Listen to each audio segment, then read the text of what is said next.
Hi, we're Option Conservation, and this is the Shoot Room Sessions.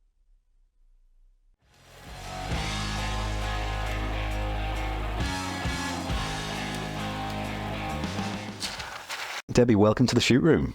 Hello, Rich. Thanks for having me. Can you tell people who you are and what you do? So yeah, I'm Debbie Tann, and I'm the Chief Exec of Hampshire and Isle of Wight Wildlife Trust. Thank you.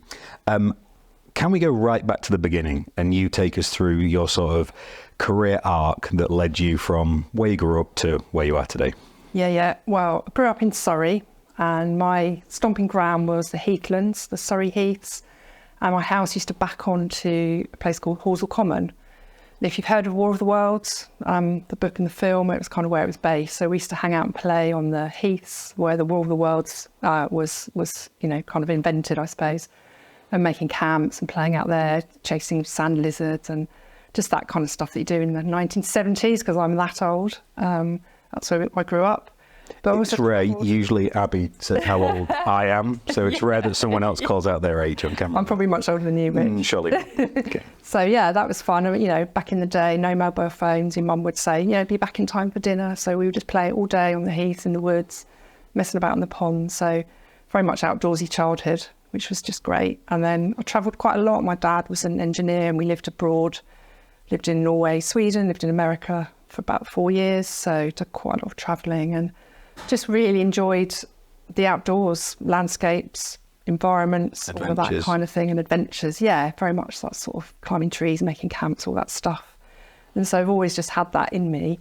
And it didn't really occur to me to be a professional environmentalist. I think, when I was at school, and this is a long time ago, I remember going to careers advice and they said, okay, right, you're a girl, so which wants to be, a nurse or a secretary? And that was the choice. I didn't want to be either of those things. I wanted to be a scientist, really. And then I kind of just did a bit more travelling, and I went to university later as a mature student. So I sort of, left school, went around travelling, did lots of things like that, adventures.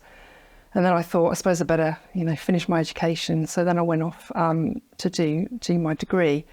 But I didn't quite get the right A-levels because I left school a bit too early. So I then did a foundation course. And I can remember being in a library and sort of this leaflet, sounds really odd to say this leaflet sort of fluttered down off a shelf and landed on the floor in front of me. And it said, foundation course in environmental science. And I thought, that is the thing. That's what I want to do. So I phoned up and I went off and did this foundation degree because I didn't have the right A-levels to go to straight into uni. Did the foundation degree at Strode's College in Egham and just absolutely loved it, and just, really suited me, the combination of environmental science. So that's, all the sciences plus a bit of geology, a bit of political science, a bit of sociology, all kind of muddled in together. And so did that. And then I went off and did my degree in environmental science again. I just loved it. It's just so interesting. And I think it's a really good integrated course because it covers all of it. It sounds so serendipitous that... Yeah, it kind of just worked. It felt like the right path. And I wasn't ready when I was younger. So I was like 23 and went to university. So I wasn't a very mature student, but I was, mature than everybody else. And it showed. I think timing is so important in different aspects of things. So I went degree straight into PhD. I was a terrible student. But I totally wasn't ready to work after my degree. I was still a kid.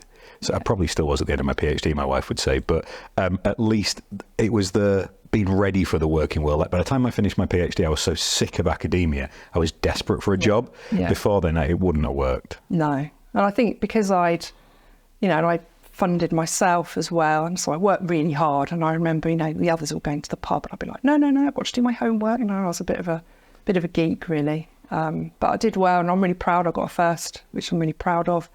And I won the Dean's Prize for, all that kind of stuff, which was really great. Was that the first time you found yourself working really hard for something you wanted? Yeah, I think it was. Yeah, I think so. Because we moved around a lot. I went to lots of different schools as well. Lived in loads of different countries. So by the time I was that age, I'd lived in 22 different houses. So I did so much travelling.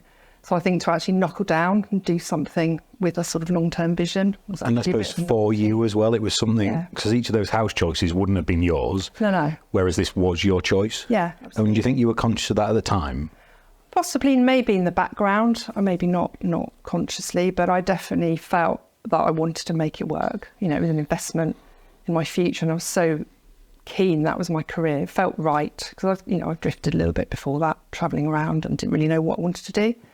But then once I'd hit that, I was so passionate about the environment. And of course, then I remember seeing things. I grew up near Surrey, and I remember seeing the M25 being built, you know, when I was younger, and watching those bulldozers come in, ripping out these oaks and these hedgerows and places where I'd played as a child and walked, and just seeing that happen and just being very kind of determined to protect the environment.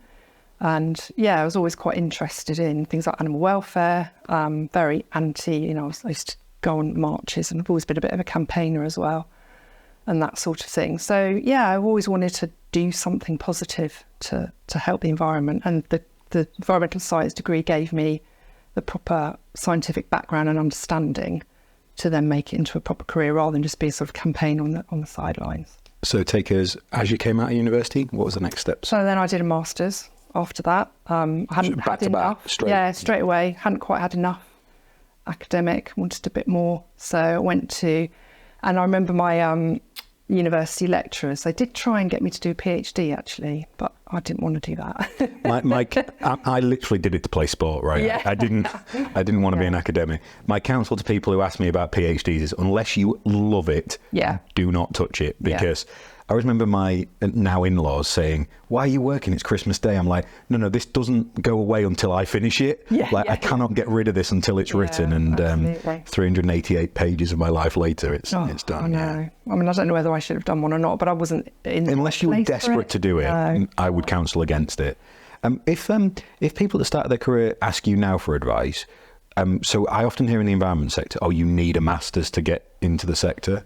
What's your take on that? I don't think you need one. No, I don't think you need one. I mean, it's great to have one. And actually, most of our staff are very, very well qualified. They've all got at least degrees. We've got lots of people with PhDs and masters. But I don't think you need it.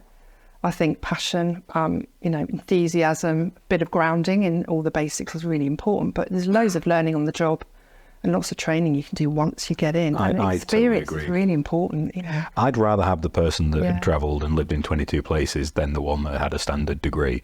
Now, don't get me wrong, if you come out with a first, my view is that means you are either exceptionally intelligent or you're intelligent and worked hard. You can't look into a first because it's such a long period of time to hold that level of performance for. So if you've got that, that's great. But if you're coming out with a 2-2, maybe it wasn't the right environment for you to express how you're brilliant and you perhaps should do something else. We've got people who didn't go to uni through to multiple people with PhDs, and they all bring different skills and experiences. Yeah, you've got to look at the whole person, I think. And a lot of it's circumstance as well. You know, sometimes you don't get the opportunity, or, you know, you pick the wrong degree. My sister, you know, flunked out of university. She just picked the wrong degree and it wasn't the right time for her. But, you know, she's as smart as me.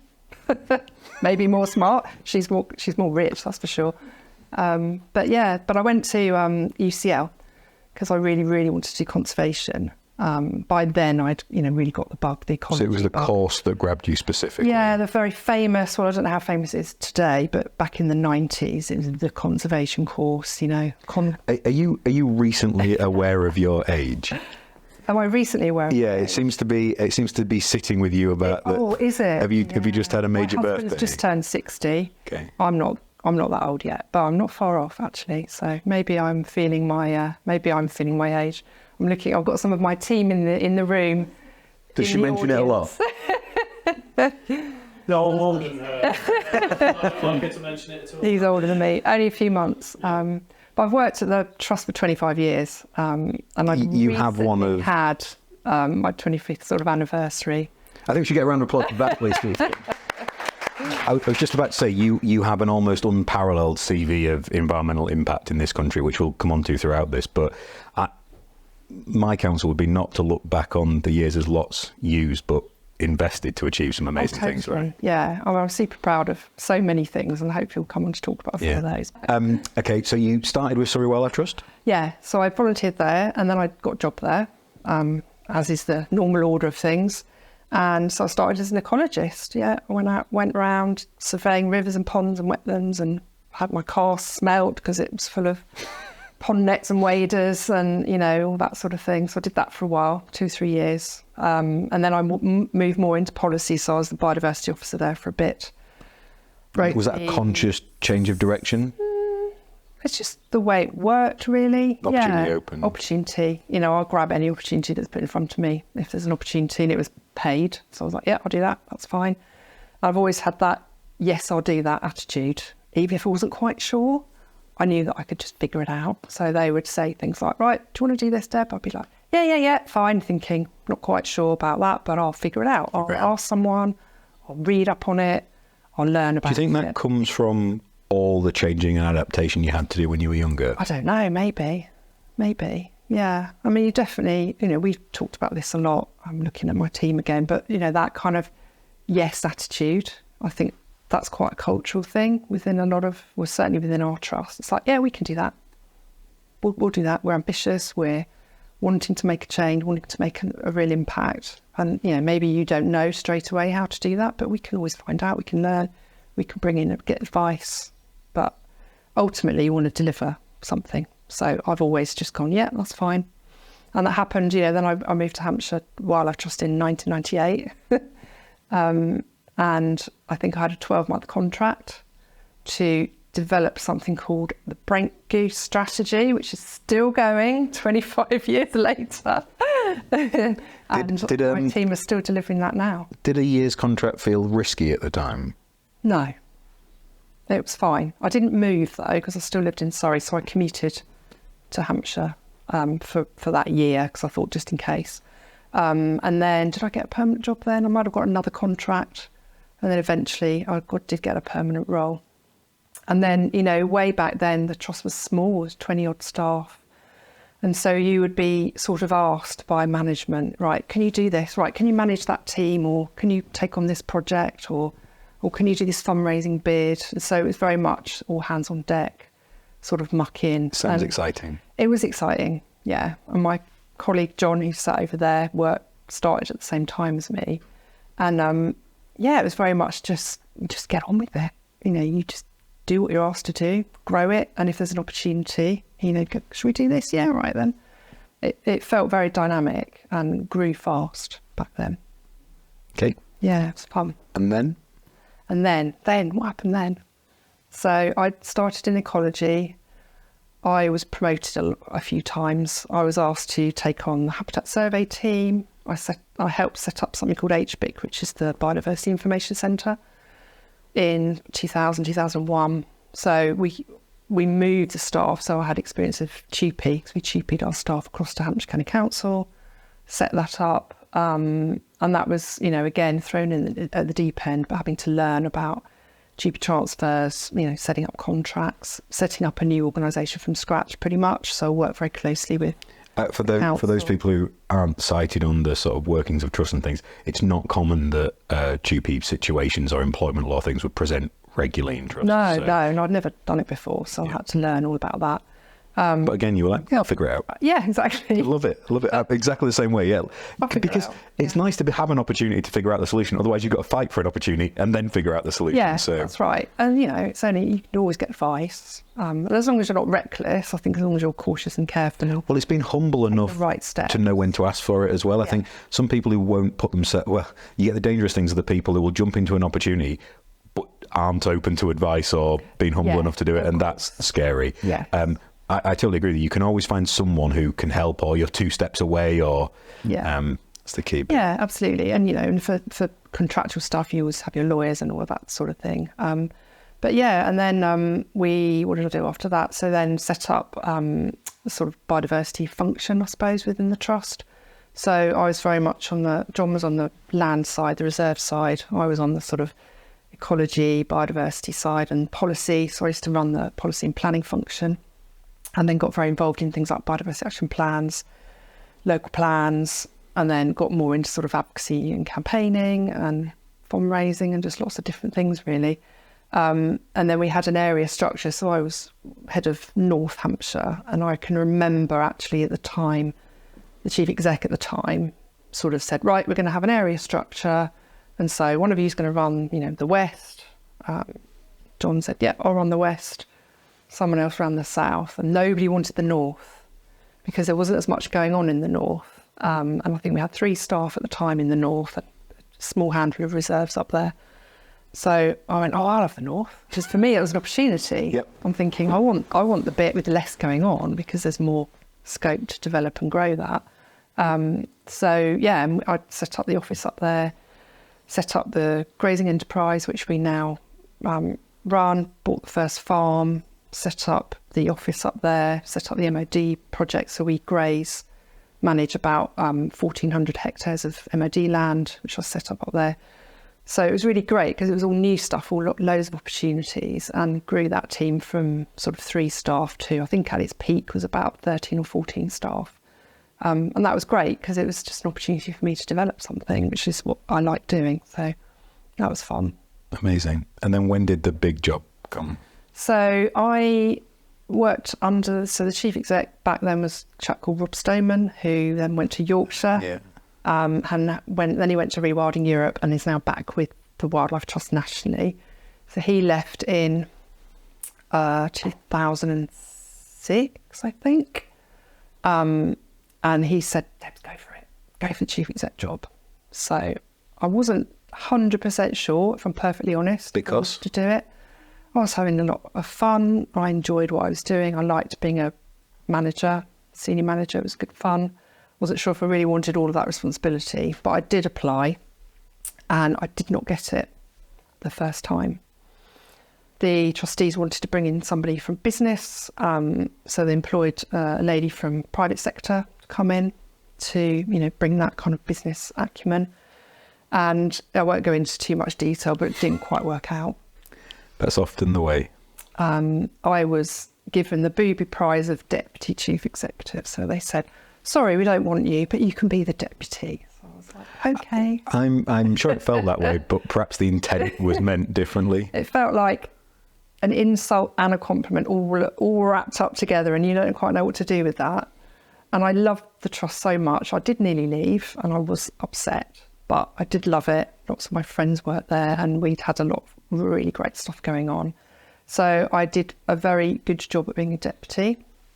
And I think that's an amazing lesson for you to share with people because, yeah. and it comes back to clearly the humility and the self-confidence you've got to stay there and resilience to do that. A lot of people would have walked. I nearly walked, Yeah. but do you know what? I couldn't quite tear myself away because I love the place, I love the people.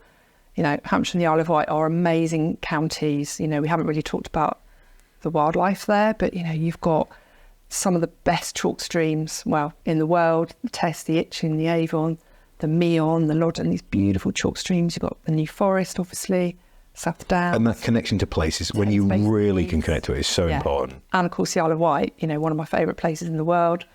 And the Solent, we've got one of the best places, I think, in the UK. And just loads of opportunity and a great entrepreneurial spirit in the trust. So I couldn't quite tear myself away. I nearly did. So how long were you deputy for before the... 17 months. 17, okay.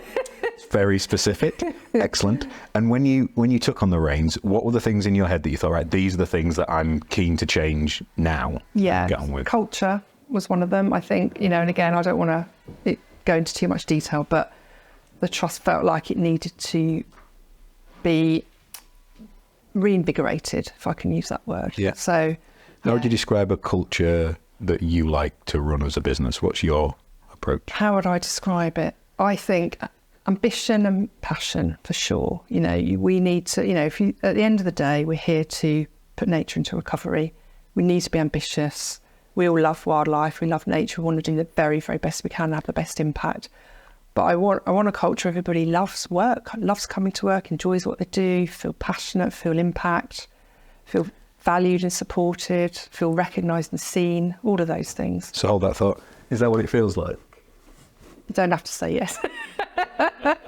Big smile suggests yes is the answer. I hope so, guys, and if it's not, then tell me because we'll do something about it. But yeah, for me, it's, you've got to enjoy what you do. You go to work every day. If you don't like it, go somewhere You've else. got to do something else. Yep, completely agree. It's really important, isn't it, that you enjoy your job? This is one of the first references I've seen to what we now call natural capital, but in 2010, policy paper called The Natural Choice, Securing the Value of Nature. Yeah. Can you talk to us about that a little bit? Yes. So Professor Sir John Lawton was working on something called the Lawton Review in 2010, and there was a group advising and working with Lawton to put that paper together. And in parallel, Defra wanted to develop a white paper as a kind of response to the Lawton Review. So Defra contacted the Wildlife Trusts, and at the time it was Steph Hilborn that was the chief exec nationally. And they said, right, we've got some funding, we want to second somebody in to Defra for a year to help us write the white paper. So Steph called me up. She said, will you do it, Deb? And I was like, oh, I don't know.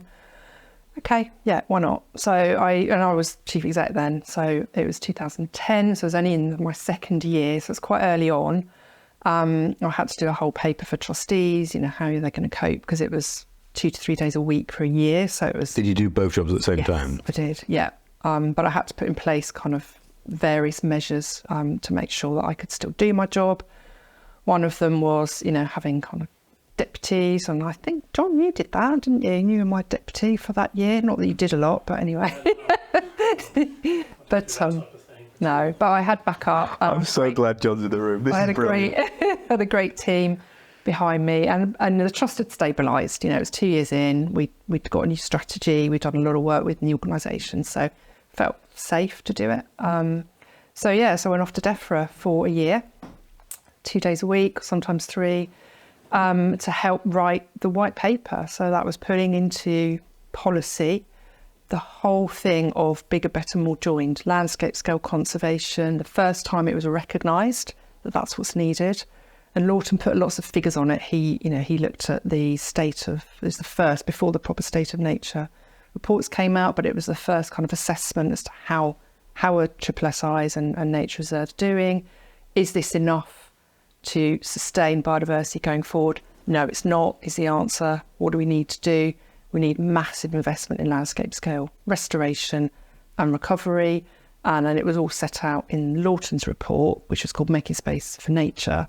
And then the government response was, yes, let's put in place measures to start that journey and start that happening. What was frustrating working in government is all of the compromises you have to make. Because clearly Lawton set out, we need this, we need to double the space for nature, and we need £1 billion a year investment, which is what that says. The government paper wasn't quite as ambitious as that. It definitely set the direction though, but it wasn't as ambitious as Lawton, because you then bring in all of the other compromises and all of the negotiations that have to happen. My experience was sort of frustrating, but also quite inspiring as well. Amazing people in Defra trying to work really, really hard to get things through. But then you've got to get through all the different departments and ministers. And of course, everything gets slightly watered down at every turn. So it's never quite as ambitious as you want it to be.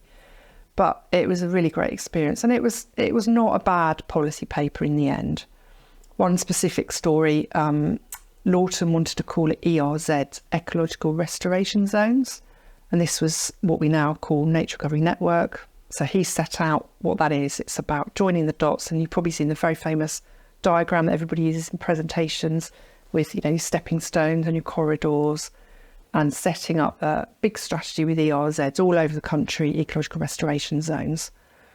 That went through Defra, and it wasn't allowed to be called ERZs in Defra. NFU wouldn't have it.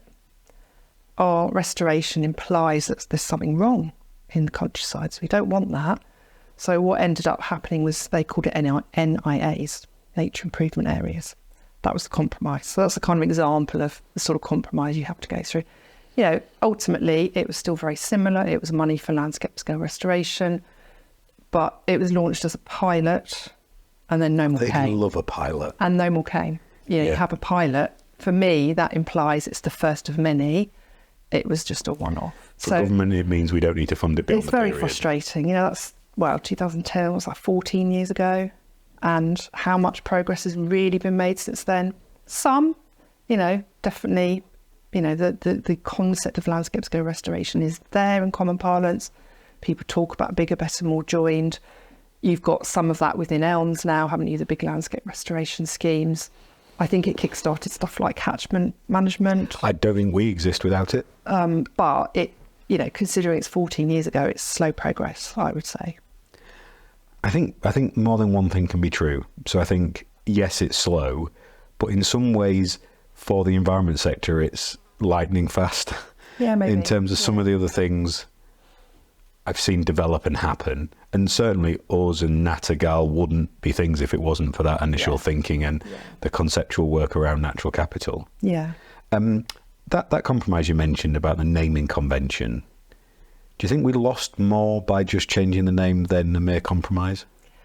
Yeah, it's a tricky one, isn't it? Because I think we, as ecologists, we were really wanting to get this concept of nature restoration and recovery into the conversation. Which is the exact reason they didn't want it in. Now we do say nature recovery. That's now a phrase that's very common. But back then, it was almost a sort of, we can't possibly accept that nature needs recovering. Okay, it needs protecting and improving and enhancing. That was the language, wasn't it then? It was okay to say that. But recovery and restoration, no. Now that's definitely on the table now, but it wasn't then. No. So we still use disassociative language a lot. So, and I think it's really prominent in landscape. So I took how on earth did I end up in a world where I had 30 estate agents at our estate in Invergeldy? But I did. Hello, Savills directors. So I took all the Savills senior leadership team for a mountain bike tour of our estate in the Highlands, and was making this point about language that we use breaking our connection with nature. So things like borrow pits, which for those of you who don't know is where you dig a big hole in the side of a hill and you take aggregate from it to do tracks and things around a farm. We're not putting it back, are we? Yet we call it borrow pit because it's feels nicer than a quarry. Yeah. And we talk about managing deer numbers. We don't talk about killing huge numbers of deer because we make it easier for ourselves to do that. And I think every time we duck the difficult conversation about language, we maybe don't lose anything immediately, but we do lose years. And maybe if the battle had been won about the language, it'd have taken 8 instead of 14 or things like that. You're probably right. Yeah. I mean, we might talk about this coming up, but you know, my take on do you or don't you use the word rewilding is a kind of similar. Oh no, let's go there now. Where are you on that? Well, we use it. We use rewilding, and we just own it, and we say, you know, in the context of the southeast of England, in Hampshire, we're not necessarily talking about wolves, bears, and all that kind of thing. So don't panic. This is about letting nature lead. This is about restoring natural processes. We set up and coordinate the Hampshire and Isle of Wight Rewilding Network. We were very clear that we wanted to just use the word. We're part of Rewilding Britain.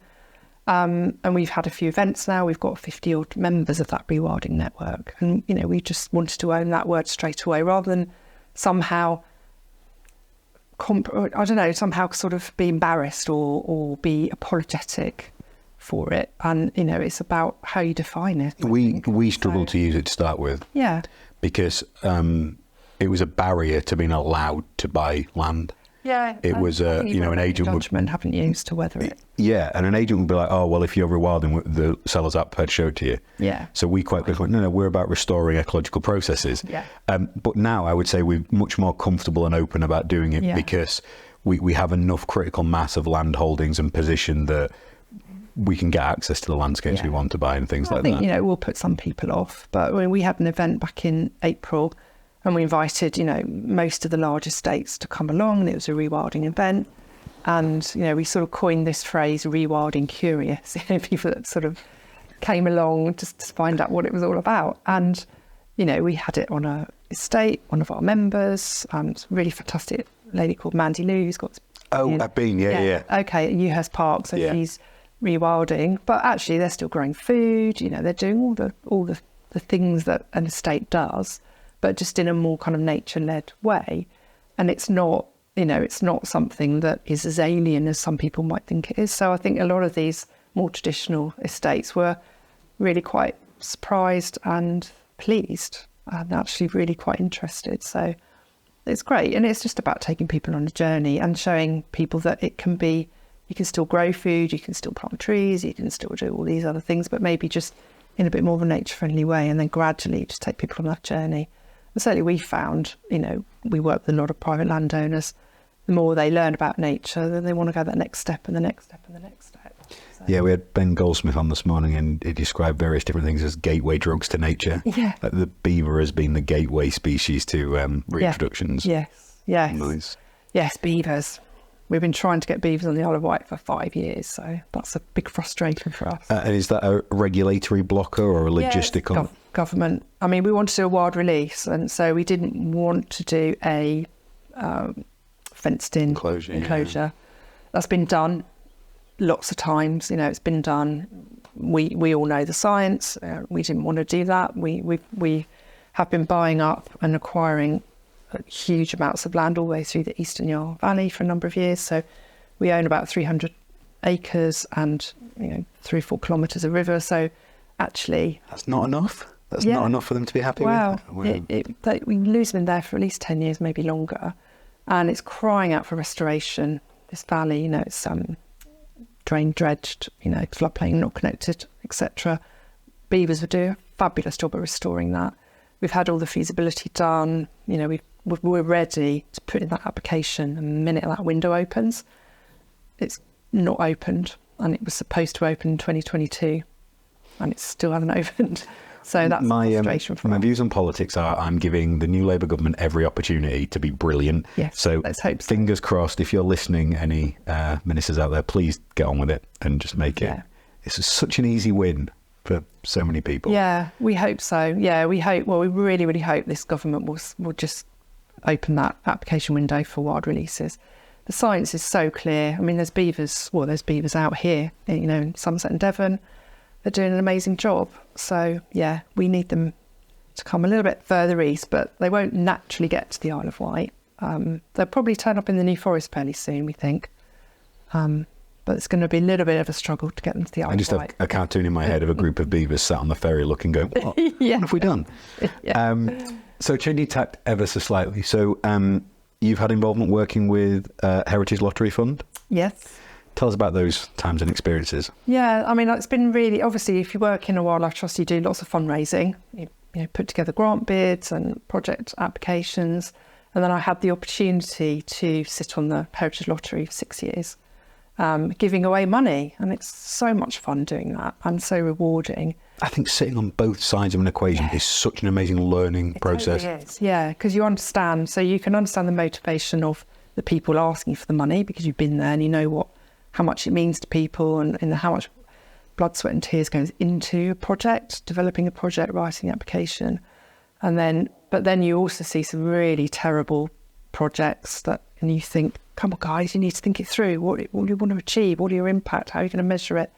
All of that stuff. So you get to see good and bad applications. You learn very quickly what makes a good project. We, in the same way, it's good. Yeah. We get our sort of early career professionals to do the first sift on a lot of job applications. Yeah. Because the senior managers have seen thousands of CVs. The early career professionals, I mean, some of us have seen thousands of CVs now, but before that they hadn't, but can learn way more from it, can be better able to put themselves in the mind of the people applying for our internships and things like that. Yeah. To gain in exactly the same way as you described. Yeah, no, it's just really good experience. And I was there as a sort of environmental expert, I suppose, because, the lottery covers everything from steam trains to ships to museums to, environmental projects. So I was there as the sort of, the environmental. When you reflect on that time, was the one that came across the desk that made you go, oh, wow, and took your breath away in terms of excitement? Yeah, there were so many. I did it for 6 years, so I was hundreds and hundreds of projects. But yeah, I do. One that really sticks out in my mind actually was actually quite a small project, but it was saving this community pub, which, doesn't sound that exciting, but it was the people, because you go out and visit them. And I just remember the people and the impact on those people's lives and the community just really stuck in my mind because they so wanted it and they were so over the moon when they got this money. It just really stuck in my mind because I think, it just was so personal to them. They've been working for years and it was just a sort of people and connection one that I just really loved. And they actually stayed in touch with me afterwards and sent me like little newsletters and things, which was lovely. So it was that kind of human story that I particularly resonated with. But yeah, we funded loads of things, big land acquisitions, big seascape marine projects, and I saw a lot of trains as well while I was doing that. A lot of trains. Yeah. What's the craziest one that came across that sticks there that you just thought, there is no way we can do that? Oh, do you know, I can't even remember. Was there lots of those as well? Yeah, there was a few. And I think mainly the ones that you just think no are just the ones that haven't thought about risk or impact. You know, you've got to think about both of those things. Because really, you know, lottery money is about impact and that long-term impact on that heritage, whether that's natural heritage or built heritage. And if you don't think about that, then you won't get the money. But yeah, I don't tend to hold things like that in my head. It's gone. Next thing. Yeah. Some people ascribe to Attic theory of memory. So you only have a set amount of capacity, and if you keep things in there, you can't welcome new exciting stuff. Yeah, so that's absolutely right. if you clear out the attic, you've got a good chance. Yeah. I don't hold stuff like that. It's gone. Nice. Not interested. Do you have a process for that? Do you consciously make decisions to go, okay, forget that and move on? Or Yeah, I think so. Interesting. Yeah, I think so. When you're, when does your mind rest the most? So when you're working full tilt, when is the time that you go into if you do, the step away, the shut off, the slow down, the rest and recovery mode? I don't find that very easy, but I have recently taken up playing a musical instrument, which really, really helps. Because you have to focus on it? Yes, exactly. Because otherwise I can't switch off. I cannot switch off. I'm always thinking about something, or I'm reading the news or listening to a podcast or listening to an audio book or whatever. So yeah, it's really, really difficult to switch off. If you're trying to learn something new that's very absorbing, like an instrument or maybe art or something like that, then yeah, I don't think about work when I'm playing the drums. It's the drums. Yes. Love it. That's brilliant. That's the only time I don't think about work. That's brilliant. Our head of operations, Dave, is a drummer, and I went to uni with him. Don't make me do it. Well, I have no concept of rhythm or beat. So if you play me a song, I have no idea what anyone's talking about. So at uni, Dave used to drum the beat on my shoulder, and I'm like, I don't know what you're doing. Like, literally, I see the world in numbers and in element sort of photography and visualizations. I just cannot comprehend music or language at all. Yeah. So one more thing on the nature side of stuff I want to talk about. First rewilding based nutrient neutrality scheme. Yeah. 2018. Yeah, that's when we very first. So nutrient neutrality. Yeah, can you define that for people? Yes. So, okay. So there's something called the Habitats Directive, European legislation, which, you know, says any plan or project, you know, needs to assess the impact on the European sites. So European sites are like SPAs, SACs. And so plans or projects, if they're going to have an impact on those European sites, will need to either avoid or mitigate that impact. So there was a ruling in the Netherlands in 2018 that ruled that SACs over there were so polluted by nutrients, so that's basically nitrates and phosphates, either from farmland or development or whatever, that anything new that's going to add any new pollution to those sites, you know, would need to be mitigated. So that happened. It was called the Dutch nitrates case. That sort of came across to England, and in the Solent, the region where we are, most of the coast and sea around us is designated. So you've got Solent, Southampton Water, you've got all of the harbours around Portsmouth, all designated under European law, all very, very polluted. And what that looks like is they're mostly mud flats, but basically they're covered in green sludge from algae that's grown because of all of the nutrient pollution that has basically been running into those sites for decades, actually. But it all came to a head where Natural England basically followed the lead of the Dutch case to say, that's it, no more development until that pollution is mitigated. And so it was very, very controversial. All house building basically stopped for about 18 months. And you can imagine the absolute uproar, you know, developers threatening legal cases, politicians saying we need to get rid of these ridiculous European laws, we need to rip up these environmental laws because they're stopping development, stopping progress, harming the economy, etc., etc. So I think for us, and we, you know, had lots of internal conversations and worked really closely with our Natural England partners to basically try and come up with a solution, a nature-based solution, obviously. So we sort of piloted the first sort of approach to this with our friends in Natural England, worked out a system whereby if you take farmland that's adding nutrients to the system, if it's draining into the right catchment, take it out of production, stop adding that fertiliser, rewild that, restore it, whatever, you can create a system of credits. You can then sell those credits to mitigate for the impact of the development. So we kind of pretty much invented it in Solent, working with Natural England. Just so happened a farm came up for sale that we were quite interested in, that worked for us in terms of location. So we took a big risk. We took out a loan, £1 million loan to buy this farm. Worked out that it was a certain number of credits, 800 and something credits, which we then sold to developers that were all sat on a waiting list, basically, because it had been held up for sort of 18 months or so. It was controversial at the time. We did get a lot of complaints. Some of our members are saying, what are you doing, facilitating development? But that isn't how I saw it. That development was going to happen. A solution needed to be found. I think there are two reasons. A, the houses are going to be built either without any mitigation because somebody will find a loophole or they'll win it on appeal or something like that, or someone else will find the mitigation solution. It might not be as good as what we can do. And we can create a new nature reserve. We can rewild this farm. We can make it amazing for nature, and it's paid for, which is great. And we're actually solving a problem. Now, nutrient neutrality is just offsetting, but we've decided to just do a bit extra. So we hold back a little bit of that extra capacity. So we actually deliver a reduction overall. It's a bit like biodiversity net gain. We're delivering nutrient reduction, not just neutrality. And that was the first one. And we did, the trustees were amazing. They let us take that risk, let us borrow the money, on a kind of an unproven, but we thought it would work, scheme. We paid that loan back in 12 months. And then we did another one. And we've just done the second one. We borrowed 3 million for the second one, and will be paid back this year. So that was repaid within about 2 years.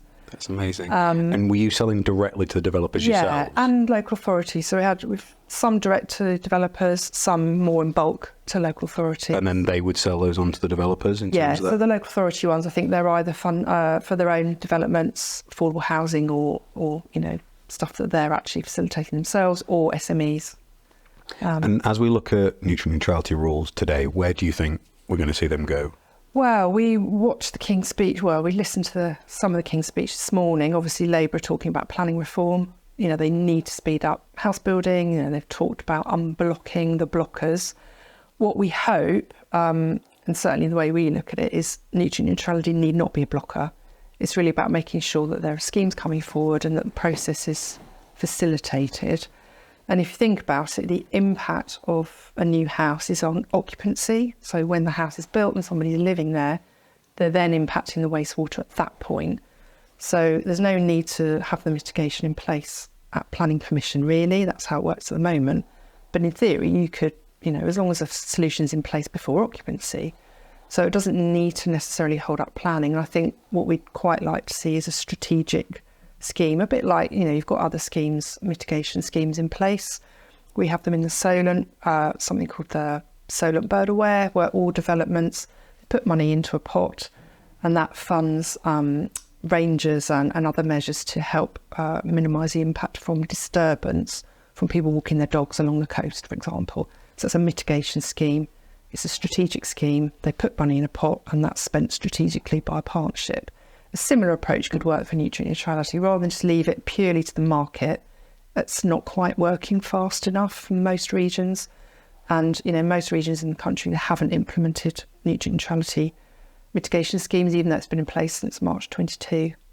Very few schemes have come forward. But I think with a little bit of planning and foresight, strategic options could easily be put in place. So developers can still buy the credits, but they don't need to be held up, and they don't need to wait for vagaries of someone just happening to buy land. I think of Natural England.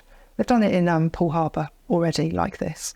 They work with Dorset Wildlife Trust. They've brought land forward. There's a strategic scheme that developers can just buy into, no hassle, and that's a much more streamlined way of doing it. So Labour, if you're listening, you don't have to scrap it. It's just about making sure it works more smoothly, because at the end of the day, this is about rivers, about river pollution. This is about making sure that the extra impact of more houses and more wastewater treatment requirements is mitigated. That's not to say development are the only people that cause pollution, of course, but everything that causes pollution needs to help pay for clean-up, including, of course, water companies investing as well. We've reflected a lot. We have. Let's look forward instead. What do you think, or even hope, we see as the changes in the next 10 years in your part of the world? Yeah, okay. So, one of the things I'll just kind of talk about for a minute is our strategy. Please do, yeah. Because I think, for me, what's important is that we really think hard about people engagement. Because I think, if you look back traditionally, I think a lot of NGOs is very much about, this almost like hero will come in and save the world, give us your monthly membership, and that's all you need to do. But actually, I think what we really now know is we just got to get a lot more people on, more people on nature's side is one of the little phrases that we use. So our strategy is more people on nature's side, more space for nature to thrive.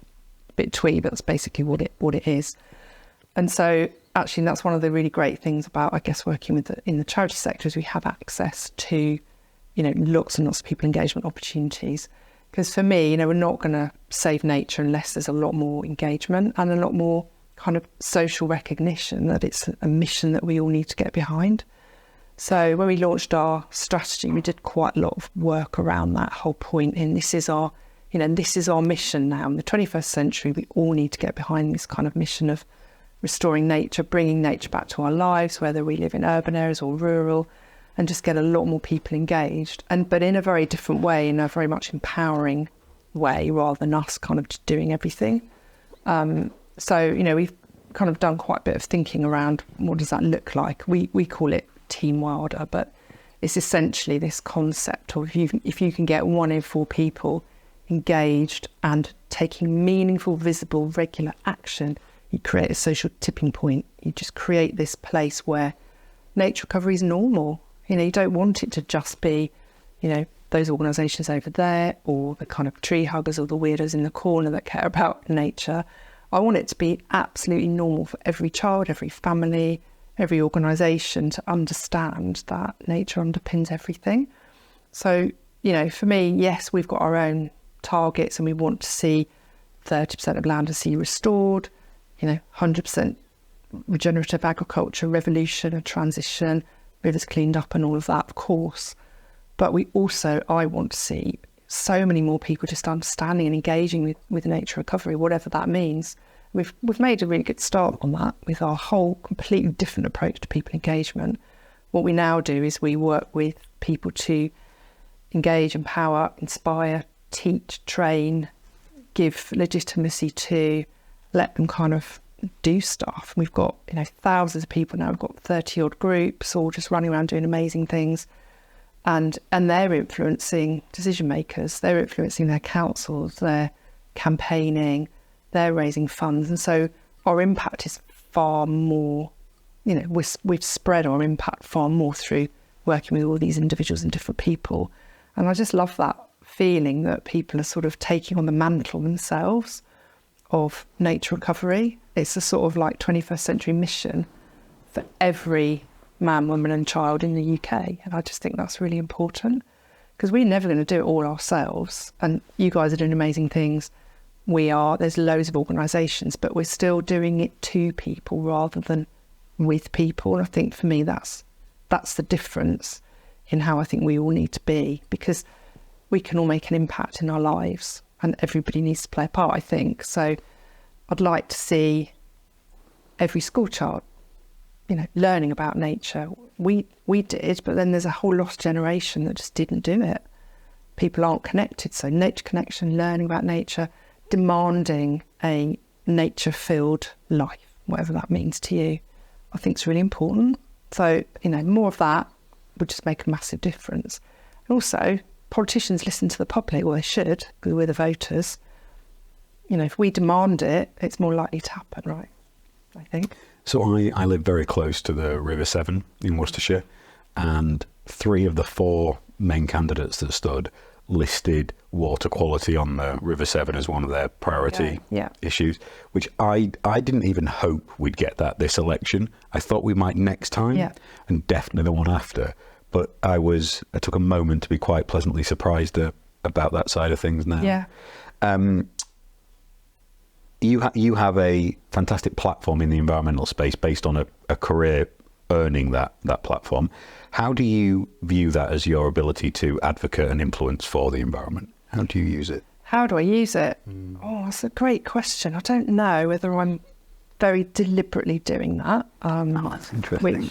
Maybe. I mean, I do quite a bit on social media, which is how we met, obviously, how I meet lots of people.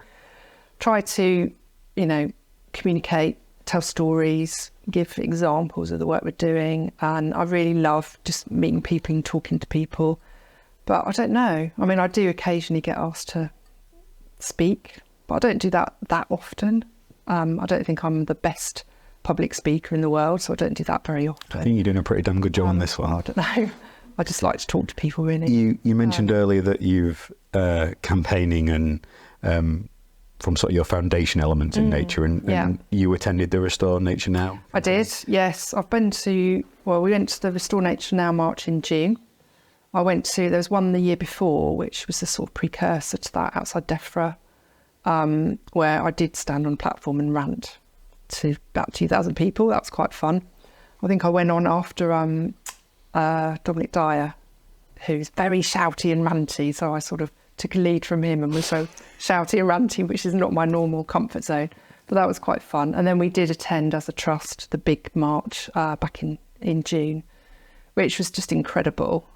Just to see that many people, it's about 60 to 80,000 people all walking through the streets, all kind of shouting and singing and dancing and celebrating their love for nature, but also very worried about the state of nature. It's pretty scary how much things have declined. It's worrying, and it's not really getting any better, apart from when you do visit rewilding sites and nature reserves, you realise that's what it could be like everywhere. Yeah, pockets of optimism. Yes, yeah, they're there, aren't they?